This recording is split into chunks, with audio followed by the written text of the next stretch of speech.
Hi guys, welcome or welcome back. Happy New Year's! This year I read 65 books. I thought that I would go through all of them by tier ranking them. So I'm gonna start by going through my tier ranking system. At the top of the top, we have Alter My Brain Chemistry, which is so good that it literally changed something in my brain. After that, we have Slade. I see what you were going for. I saw the vision. Did it fulfill the vision completely? Maybe not. After that, I don't remember. It's just simply like, it's irrelevant. And last, but certainly not least, we have Jail. That's just immediately no. So let's get started. Frost Blood, YA fantasy. It was honestly irrelevant. I don't really remember. I saw what the author was going for, but it was also just like not that good. The Paris Apartment, it's Slade. It was quick, easy, a little mystery. Six of Crows, Slade. At the time, I didn't fully appreciate the value, but now that I know that I should have read the Shadow and Bone trilogy beforehand, I'm like, okay. You did slay, I was just uncultured. Crooked Kingdom literally altered my brain chemistry. I read it like early January and I'm still recovering. Verity by Colleen Hoover, Slade. It was so scary, and I'm not even the biggest fan of Colleen Hoover, but that shit literally made me paranoid for like a week. Atomic Habits, Slade. It was non-fiction, self-development, not really what I usually read, but it was just the perfect balance between method and like the science and the explaining behind it. The Mindfuck series by St. Abbey, it's all going in one. Overall, the series, Slade. It almost altered my brain chemistry as well, but it's Slade. It was quick, easy, nothing like I had ever read before. You know what? Maybe it altered my brain chemistry. The main character is basically a serial killer, but you love her.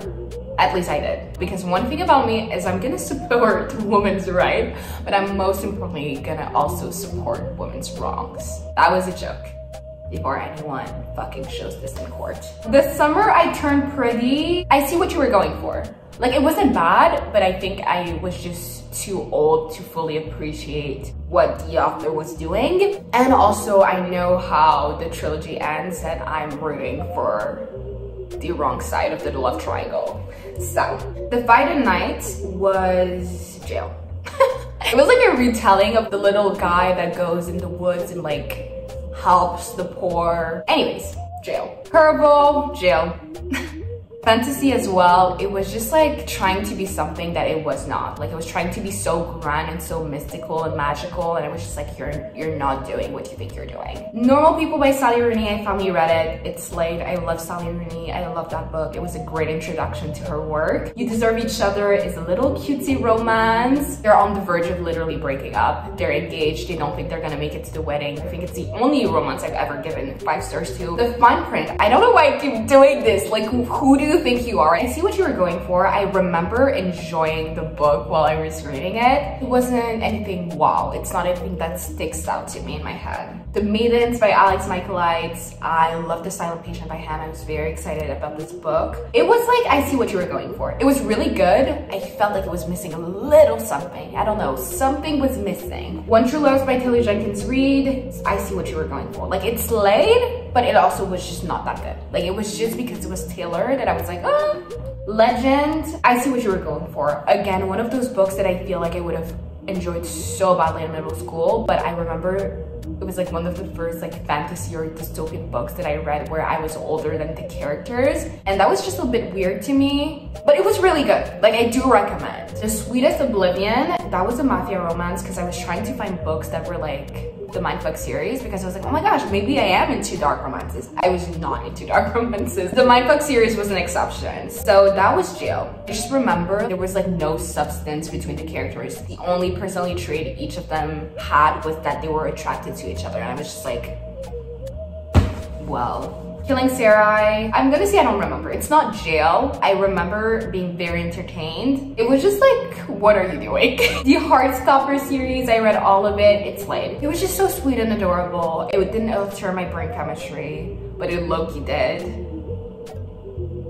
It's Slade. The Girl in 6E was an erotic thriller. Again, I was trying to find some dark romances, but it ended up just being like, actually, it ended up slaying. I ended up loving this one. I was pleasantly surprised. It wasn't what I was looking for, but I did love it. Then it's like the rest of the series where everything went downhill. So I think If You Dare was next. I'm gonna put it in I See What You're Going For because I still wanted to read the books afterwards. Do Not Disturb, Jail. I was like, okay, this author is just not for me. Devil Wears Black.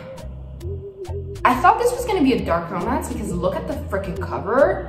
I think I remember the girl trying to be like really quirky and not like the other girls, and the guy was just like fucking horrible.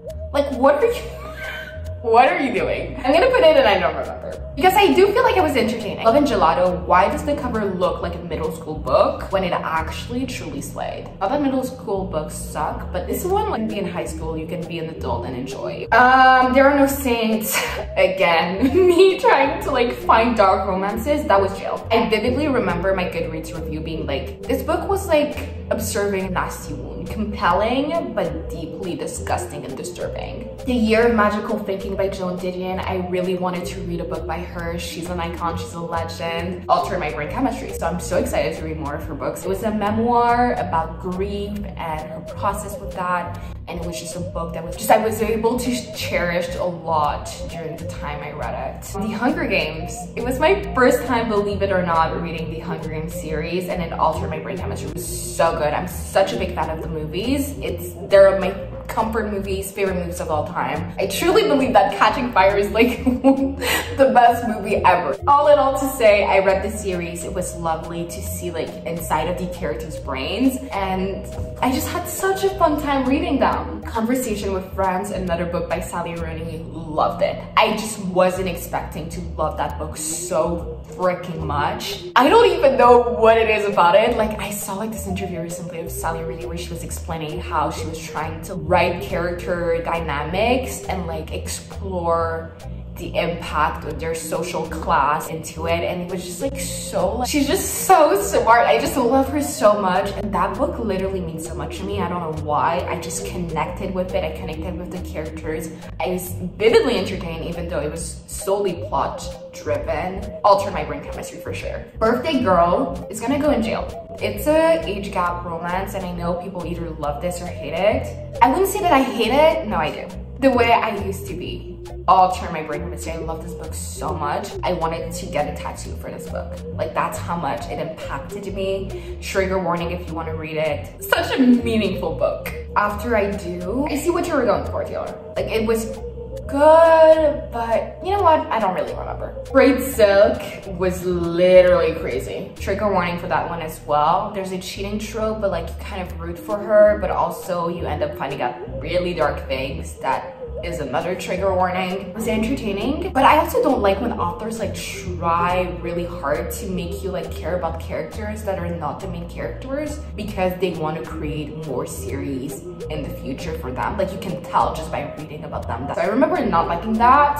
I felt like they didn't really properly address the dark things that you do find out in the book. But Swan Affair, that book was fucking crazy as well. This book felt like watching reality TV. The cover's god awful. The Young Elites, I don't really remember, but I remember I liked it. I think the ending ruined it for me, and that's why I didn't continue the series. A Summer Affair by Helen Hildebrand. I can't even be angry about this book because like literally no one told me to read this book. Everyone was talking about like her other books, and I was like, I'm gonna start with the first one. I'm gonna be different. And then I ended up being traumatized, so that's on me. The Other Woman, a thriller. It slayed. I'm gonna put it in I See What You're Going For just because it wasn't my favorite, but also I remember being so scared. Everything I Know About Love by Dolly Alderton altered my brain chemistry. As the year went by, it just gained more and more meaning to me. It was just emotional, it was funny, it was lovely, it was just all of the right things. Ruthless People, jail. Again, one of those that was so entertaining. Like, so many things were happening, so many things that were just crazy, but like at some point you just need to calm down. I just like gained a wave of like tiredness for no fucking reason. Finley Donovan is killing it. It was a little casual mystery. Definitely if you want to laugh as you're reading about literally murder, that's a good one. I didn't personally enjoy it, so I'm gonna put it in I don't remember, but I saw the potential. I was like, maybe it's because I'm not in the mood for it. So I did read the second one and I saw what she was going for. It was funny, it was quick. It did take me like 4 months to read it, but that's besides the point. Ace of Spades literally slayed. It was a YA dark academia thriller with black main characters, and it honestly like meant so much to me. You know what? It altered my brain chemistry. King of Battle and Blood, that was literally, it was fantasy erotica, but it was literally bad erotica. Like if you're gonna write a full book and pretend it's like plot driven, but it's instead just like graphic, spicy scene, make it good. You know what I mean? Ghost, I see what you're going for. I just remember thinking this book was lovely. It was literally the definition of no thoughts, just vibes. One Last Stop, I don't remember. I read this book in like a 24-hour challenge and I was just like done at that point. Like I just could not care less about the book. It just didn't get to me. A Court of Thorns and Roses, I never thought I was gonna read the book, but I did, and I honestly enjoyed it. Am I ashamed to say that? A little bit, but I did. What about it? The second book was also good, but I didn't feel compelled to finish the series after that, so I'm just gonna put it in I see what you were going for. Light Lark, I don't remember. I saw what she was going for, but also was just so forgettable. Say You Swear was literally jail, traumatizing. This book felt like a Wattpad story in the sense that the writing was, and in the fact that it felt like there were multiple stories into one. And again, there was also that thing where you could feel the author was trying to make you care about like other characters and other plot lines for future books. And I was just like, I don't care. Roommate, I don't really remember. I know I didn't like it. I know I almost DNF'd it. I didn't like any of the characters. Like I just remember the male POV. He was just like constantly just being like, even her brushing her teeth is like attractive to me. As my mom used to say back in the good old days, if you have nothing good to say, just shut up. The Final Gambit, the last and final book of the Inheritance Game series. I was so excited for this book, and it just like, I see what you were going for. I feel like she ruined the main characters. She didn't give a full closure because she was trying to make everyone happy. It wasn't bad, it just wasn't it. Kingdom of the Wicked, my first new adult fantasy. I see what you were going for. Like it almost slayed, but I see what you were going for. Kingdom of the Curse, apparently it's supposed to be the best one of the series, but literally I don't remember what happened in it. I just remember being confused the entire time and being like, what is going on? Tell Me Lies. This weirdly reminded me of Conversation with Friends, but not of the same caliber and like not the same thing at all. It's like, honestly, I enjoyed it. Everything I Never Told You, slay. It's for the mirable girlies, as TikTok says. Last, but honestly, definitely least, is Archer's Voice. I know this book is loved. It was just not for me, like small town romance. Jail. So that was it for today's video. I hope you enjoyed. 65 books this year. That's pretty amazing. I put my goal for this upcoming year to be 75 books. Who knows if I'll be able to do it. I'm sending everyone light and positivity and just good vibes for this upcoming year, for this season. We'll talk, see each other in the next one. Goodbye. The PJ pants are sending me.